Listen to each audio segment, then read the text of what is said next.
एक बहुत घना जंगल था।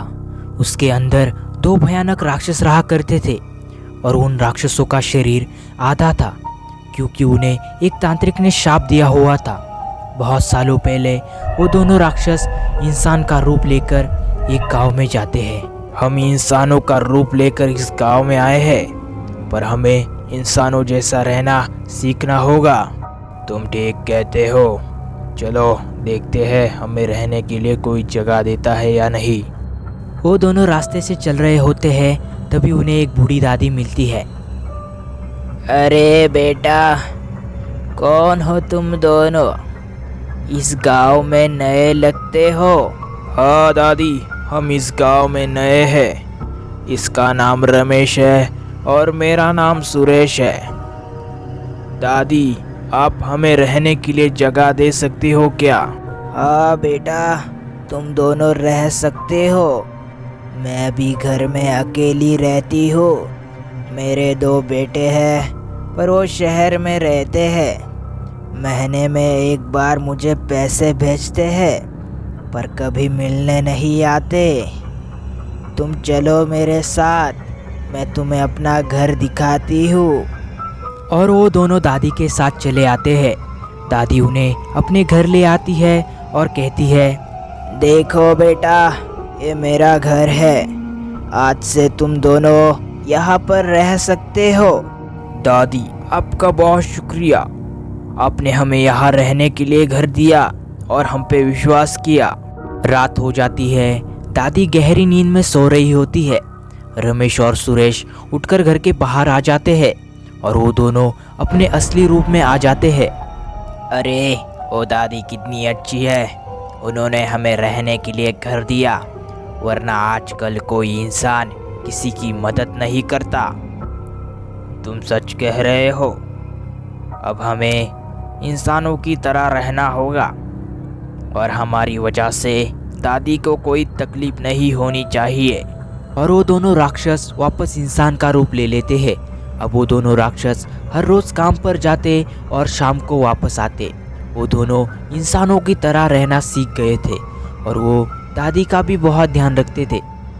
तुम दोनों मेरे बेटे तो नहीं हो, पर मेरे बेटे से भी ज़्यादा मेरा ध्यान रखा है तुमने। मैंने पिछले जन्म में ज़रूर कुछ पुण्य किया होगा, जो तुम दोनों मुझे मिले। अरे दादी, आपने हमें यहाँ रहने के लिए जगह दी और हम दोनों पर माँ जैसा प्यार किया। हम दोनों आपके लिए इतना तो कर सकते हैं। और दादी, हम आपके लिए कल कुछ लाने वाले हैं। अरे ये तूने क्या किया? ये अभी नहीं बताना था, ये सरप्राइज था ना। सॉरी भाई, मैं भूल गया था। दूसरे दिन रमेश और सुरेश दूसरे गांव के लिए निकल पड़ते हैं। उन्हें दादी के लिए एक सोने का हार लाना था, इसलिए वो पास के गांव में जा रहे थे। वो जंगल वाले रास्ते से जा रहे होते हैं, तभी उन्हें जंगल में से कुछ आवाज़ आती है, जो एक लड़की की होती है। वो उनसे मदद मांगती है। रमेश और सुरेश जल्दी से जंगल के अंदर जाते हैं। वहाँ पर एक लड़का एक लड़की को ज़बरदस्ती जंगल में ले आया था। ए लड़के, तुम ये क्या कर रहे हो? छोड़ दो उस लड़की को। तुम दोनों कौन हो? निकलो यहाँ से, वरना तुम दोनों को यहीं पर खत्म कर दूंगा। अरे, तुम उस लड़की के साथ गलत कर रहे हो, छोड़ दो उसे। लड़कियों को जंगल में लाना और उन्हें यहाँ लाकर मारना, ये तो मेरा काम है। तुम निकलो यहाँ से। तुमने बहुत पाप किए हैं, इसकी सज़ा हम देंगे तुम्हें। रमेश और सुरेश अपने असली रूप में आ जाते हैं। उन्हें देखकर वो लड़की बहुत डर जाती है और वो वहाँ से भाग जाती है। राक्षस उस लड़के को दोनों साइड से घेर लेते हैं और उसके शरीर के दो टुकड़े कर देते हैं। तभी वहाँ पर एक तांत्रिक आता है और वो सब देख लेता है। हे राक्षसों, तुमने इस इंसान को इतना बेरहमी से मारा, इसकी सज़ा तुम्हें ज़रूर मिलेगी। तांत्रिक जी, आप हमारी बात सुनिए, फिर हमें शिक्षा कीजिए। तांत्रिक उसकी बात नहीं सुनता और उन दोनों को शाप दे देता है।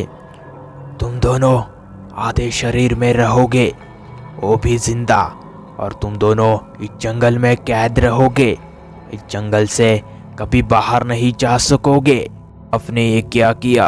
आपने हमारी बात भी नहीं सुनी और हमें शाप दे दिया। आप खुद की शक्ति से देखिए यहाँ पर क्या हुआ था।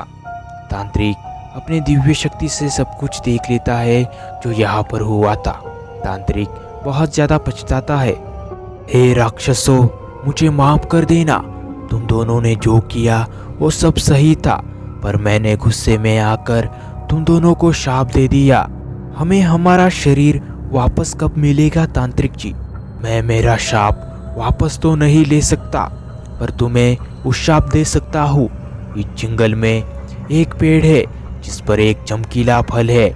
अगर कोई इंसान उस फल को तोड़ता है तो तुम्हें तुम्हारा शरीर वापस मिलेगा और तुम इस जंगल के बाहर जा सकोगे। उन राक्षसों को शाप से मुक्ति मिलती है या नहीं, ये हम देखेंगे अगले पार्ट में। आप हमारे चैनल पर पहली बार आए हो तो चैनल को सब्सक्राइब कीजिए और वीडियो को एक लाइक कर देना। मिलते हैं किसी नए वीडियो में, तब तक के लिए बाय बाय, टेक केयर।